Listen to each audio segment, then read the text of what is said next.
the system we're under at the moment, they're trying to stop it dying, and they're printing money, and that always hastens the death of it, really. But they're trying to stop the deflation. They're trying to stop everything getting cheaper, and they're trying to stop the new system from entering and cancelling out the old corrupt money printing rubbish fiat currency not backed by any precious metal system.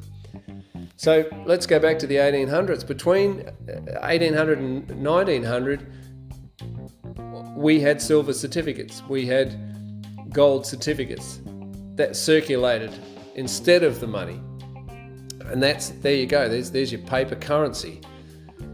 Now, excuse me. Prices fell from 1800 to 1900. Prices fell.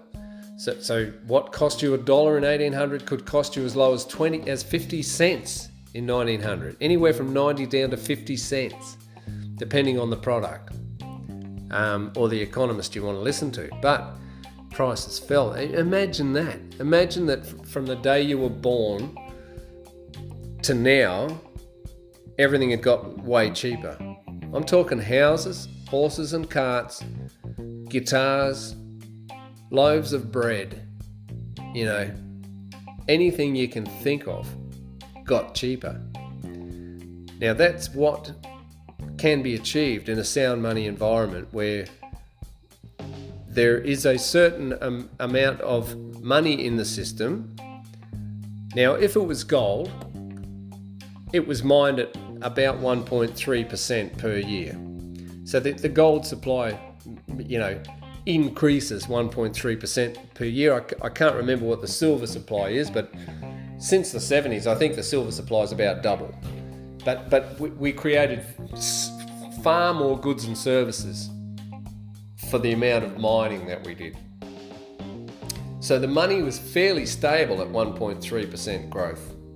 The population grew quicker. The amount of goods and services produced with the Industrial Revolution just increased 100-fold or more. So no wonder everything got cheaper. The system that we're in now, where the government says what money is, so back in the 1800s, the government did not say what money is, the market said what money was. And banks issued certificates, so you could put your silver in the bank. I've got 10 kilos of silver here, sir, I'm going to put it in there, and they would give you a silver certificate. Or a bunch of silver certificates to say how much you could have in there, or just a checkbook, and you could write it out, and the guy could go in and you could buy something off somebody. I'll have that horse, thanks, and you'd hand him a piece of paper that says, it's a silver certificate for one ounce of silver. He could go back into that bank or that storage facility. It was only a warehouse for money, and he could cash it in and grab his silver back if he so wished. Or he could hold on to it and use it to buy something else. But everyone sort of understood and knew that there was money in the storage facility, and the certificates were the representation of the money.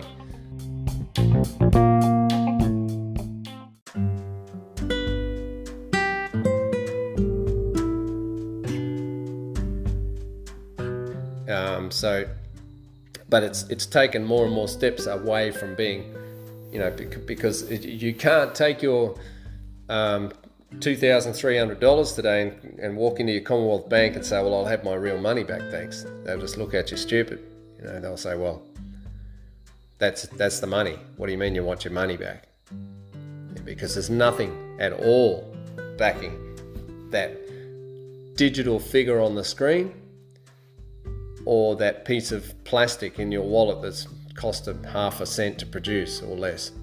So the government has decided that the Australian dollar is legal tender, and so the currency is brought about by a law or a regulation rather than the market choosing the commodity that everyone could trade and would accept and will accept.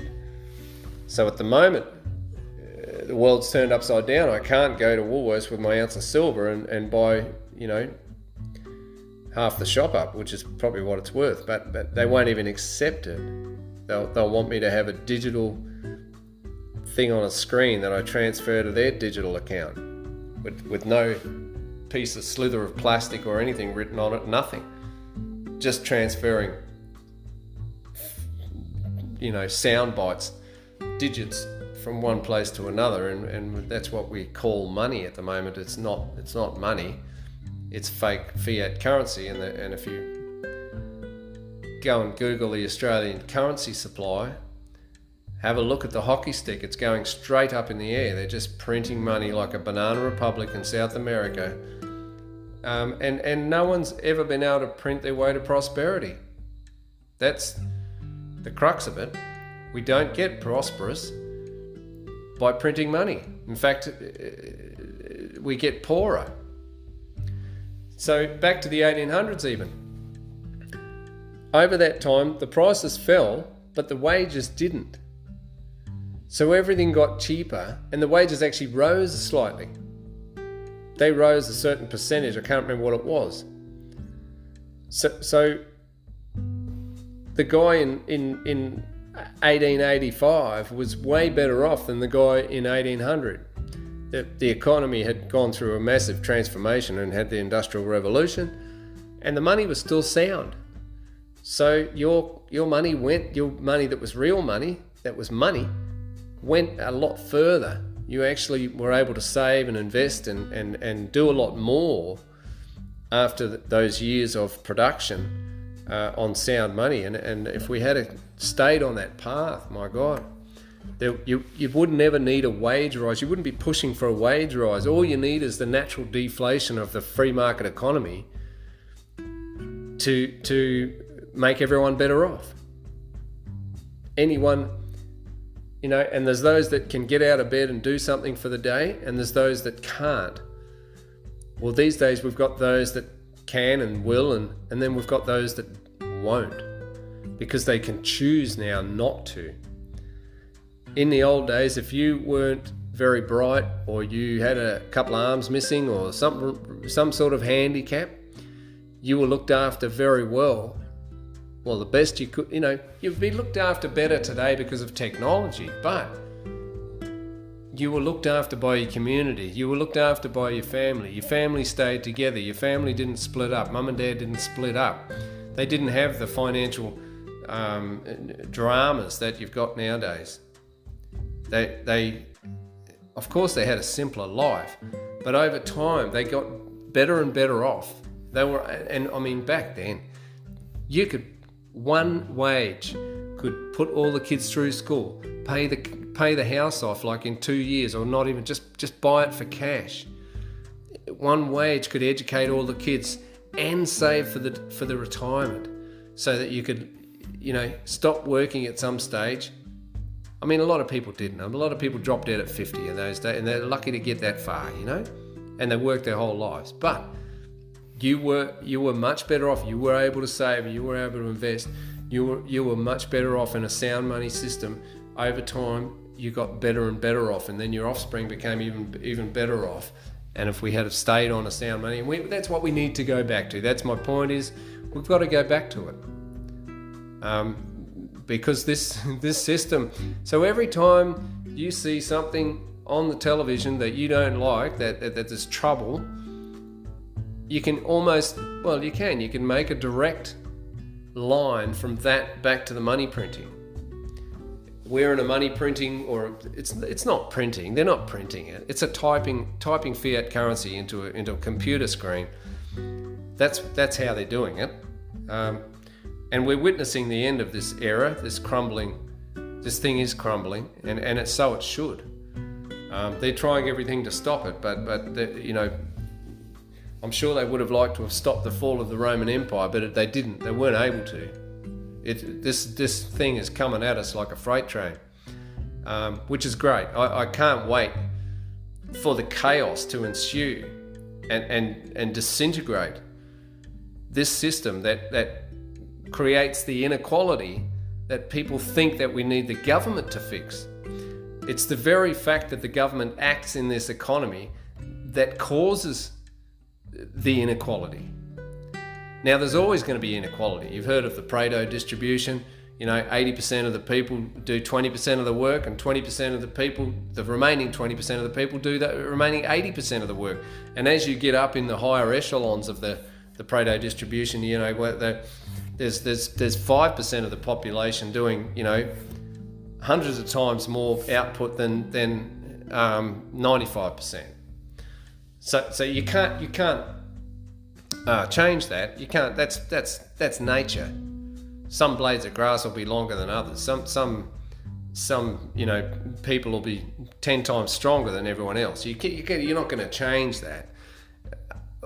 But if you want to accentuate it, if you want to make it a lot worse, you print currency. You create currency out of thin air. And who gets the fake currency to start with? Those that create it.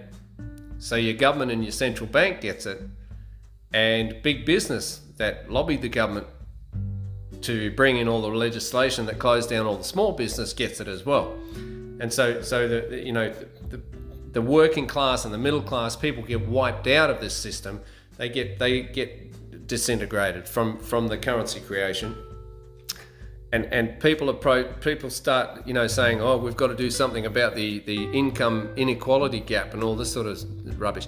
Well, yes, we've got to do something about it, but not what they think, because more government intervention will cause more inequality, more the rich to get richer and the poor to get poorer. So don't worry about the astronomical amounts. Some of these, like. I've seen people saying, Jeff Bezos, why should he be, so rich and all that? Well, don't worry, don't look over the fence at what someone else is doing. You worry about what you're doing. But aside from that, we are in a system that makes you poorer if you're working class or middle class. It makes you poorer and them richer. So they're always going to be multiples richer than you. Those people that made everyone else's life so much better. That's what entrepreneurs do. They make, what better system could we have thought up where you serve others and grow rich? And the more people you serve and the more people's lives you make better, the richer you get. That's a fantastic system. If all you have to do is get up every day and make someone else's life better, and offer a good or a service to a customer, you grow rich from that, or richer or wealthier than what you otherwise would be, and that benefits everybody in society, that's a fantastic system. Now, that's what we used to call capitalism, was free market interaction between humans without interference. That's what we used to call. So nowadays we call it free market capital. We call it capitalism. Capitalism. We've got to end this capitalism. Well, what we have at the moment is not capitalism. That's your problem. We have crony socialism. We have big government and big business and big bank getting together and screwing the hell out of everyone, really.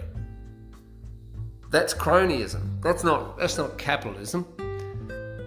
Capitalism is when you make other people's lives better and enrich yourself so that you may save and invest. Capital. The word capital is savings. That's all it is. So you might be working in a butcher shop for 10 years and saving every day, saving every week, every pay pack, and then you might go down the road and buy a butcher shop. That's capitalism. And what we have at the moment is, crony spendingism. Maybe we could talk about interest rates on the next one. Thanks for listening, guys. This was my first podcast, and my name's Brendan Williams, and I am actually a real estate agent and auctioneer. We'll talk about real estate on another one, but today I'll have to have a listen to it and see what the subject is going to be. Thanks for listening, guys. See you on the next one.